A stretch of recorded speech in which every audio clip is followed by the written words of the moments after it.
గుంటూరు నగర ప్రజలు తమ స్థానిక సమస్యలపై తక్షణ స్పందనకు పురమిత్ర యాప్ను వినియోగించుకోవచ్చని నగరపాలక కమిషనర్ పులి శ్రీనివాస్ తెలిపారు. బుధవారం RTC colony, IDP colony, LR colony తదితర ప్రాంతాల్లో పర్యటించి పీజీఆర్ఎస్ డివైసీలో అందిన ఫిర్యాదులను పారిశుద్ధ్య అభివృద్ధి పనులకు పరిశీలించి సంబంధిత అధికారులకు తగు ఆదేశాలు జారీ చేసి ప్రజలతో పురమిత్ర యాప్ ని డౌన్లోడ్ చేయించారు. ఈ సందర్భంగా కమిషనర్ మాట్లాడుతూ పురమిత్ర యాప్ ద్వారా 122 రకాల పురపాలక సేవలు, గ్రీవెన్స్లు, చెల్లింపులు చేతిలోని ఫోన్ ద్వారానే పొందవచ్చన్నారు. కార్యాలయాల చుట్టూ తిరగకుండా సేవలను పొందేలా అధికారులు జవాబుదారీతనంతో ఉండేలా రాష్ట్ర ప్రభుత్వం ఈ యాప్ను రూపొందించిందన్నారు.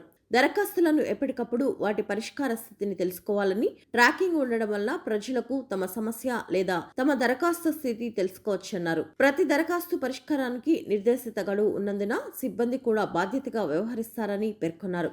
ఐడీపీ కాలనీ ఉత్తరాది వీధిలో పందుల సమస్యపై అందిన ఫిర్యాదుని పరిశీలించి పందులను పెంచే వారికి నోటీసులు ఇచ్చి వాటికి సంబంధించిన జీఎంసీ నుంచి తగు చర్యలు తీసుకోవాలని, వాటికి స్పందించకుంటే జీఎంసీ నుంచి తగు చర్యలు తీసుకోవాలని, ఎల్ఆర్ కాలనీలో ఫిర్యాదుని పరిశీలించి ప్రజల రాకపోకలకు వీలుగా రోడ్ ఏర్పాట్లకు చర్యలు తీసుకోవాలని ఇంజనీరింగ్ అధికారులను ఆదేశించారు. అలాగే సదరు ప్రాంతంలో కమర్షియల్ సంస్థల ఆస్తు పనుని పరిశీలించి లేకుంటే అపరాధ రుసుము విధించాలని రెవెన్యూ అధికారులను ఆదేశించారు.